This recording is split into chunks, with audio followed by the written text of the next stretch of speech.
Black Janitor was forced to solve calculus to mock her. What she did next shocked the whole class. Let me know if you'd like any changes after reading. The Chalk Whisperer.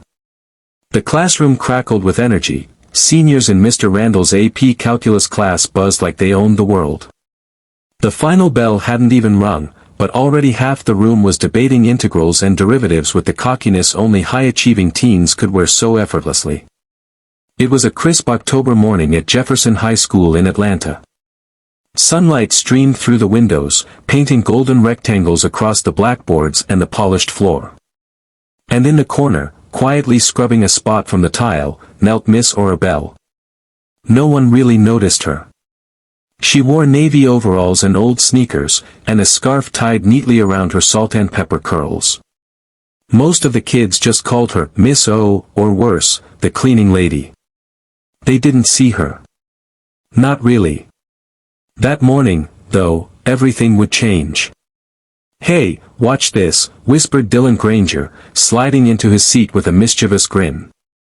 "Let's see if she can solve a little math problem." Beside him, his best friend Jordan snickered. "You're not really gonna." But Dylan was already on his feet, chalk in hand. He strode to the board like he was walking onto a stage. Then, with dramatic flair, he scrawled a monstrous integral across the blackboard, one that even the smarter kids in the class had to squint at. "Excuse me, Miss Ora," he called, voice loud and syrupy sweet. The room quieted, curious. "Could you come over here a sec?" She paused, glanced up with those tired eyes, and rose slowly. Her knees ached. Years of kneeling on hard floors will do that, but her spine was still straight. "Yes, baby?" she asked, wiping her hands on a rag. "I need a little help with this problem," Dylan said, stepping aside with faux innocence. "I figured you might know.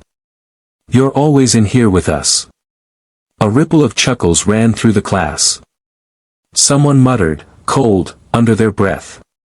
Miss Ora looked at the board, then at Dylan, then at the class. She saw the laughter in their eyes. She saw the test. And something deep in her memory stirred. "I suppose I could take a look," she said, her voice even, calm. She took the chalk. Silence. She didn't just solve the problem. She taught the problem. She began breaking it down step by step, her voice growing steadier as she wrote. "You start with U substitution here. See, this term simplifies like so. And this, well, this right here's where folks usually trip up." Mouths dropped open. She used theorems they hadn't even been introduced to yet. Her handwriting was elegant, her process graceful, like a conductor guiding an orchestra. By the time she boxed the final answer at the bottom of the board, you could hear a pin drop. Dylan was frozen. Mr. Randall, who had just entered, stood slack-jawed in the doorway. Miss Ora handed the chalk back to Dylan. "Hope that helps," she said kindly, before turning back to her mop and bucket. For a few seconds, no one spoke. Then Jordan blurted out, "Yo, what just happened?" Mr. Randall cleared his throat. "Miss Ora, if you don't mind me asking, how do you know calculus like that?" She smiled softly. "I used to teach it." Gasps filled the room. "You were a teacher?" Dylan asked, the first trace of shame creeping into his voice. She nodded, gently folding her rag. "Used to be. In Birmingham. I taught high school math for over 20 years. Why aren't you teaching anymore?" a girl near the back asked. Miss Ora didn't answer right away. Her eyes drifted to the window, where golden light streamed in. "Life happens, honey," she said finally. "Lost my husband to cancer. Bills piled up. School cutbacks. Then my mama got sick, and I had to take care of her full time. Teaching took a back seat. By the time I came back up for air, well, doors don't always reopen." There was no bitterness in her voice. Just a quiet, unshakable dignity. "I clean now. And I'm grateful to. It's honest work." Mr. Randall stepped forward. Miss Aura, I'm so sorry. I had no idea. She shrugged lightly. Most folks don't ask. From that day, everything shifted. Students started saying hello. Asking her questions.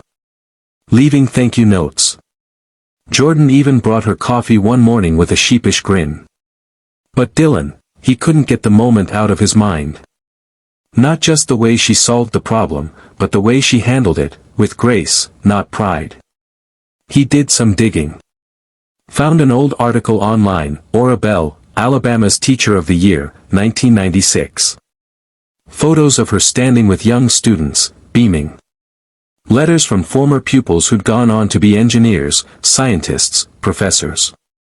He printed it all out and brought it to class. Mr. Randall took one look and said, "This woman should be teaching, not cleaning." And with that, a new mission was born. The class started a petition.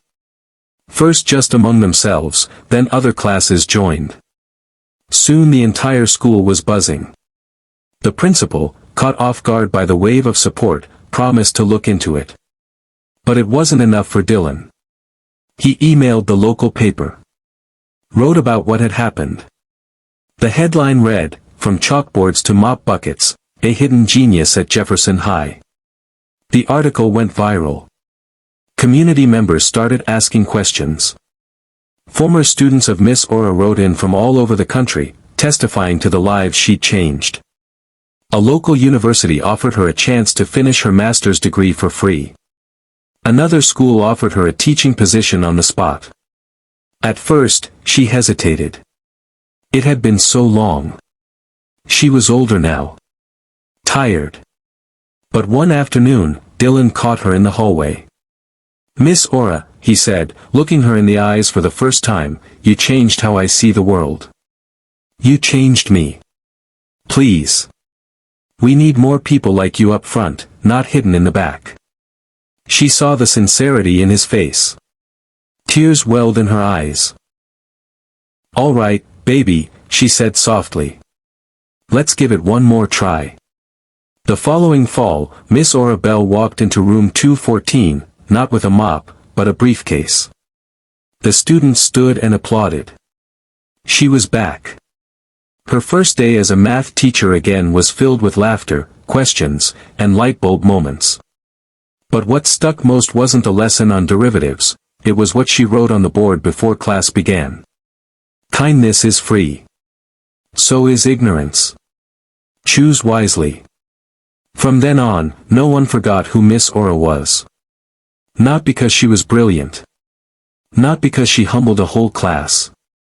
But because when she could have shamed them, she chose to teach. And that made all the difference. Let me know if you'd like this turned into a podcast script or formatted for print.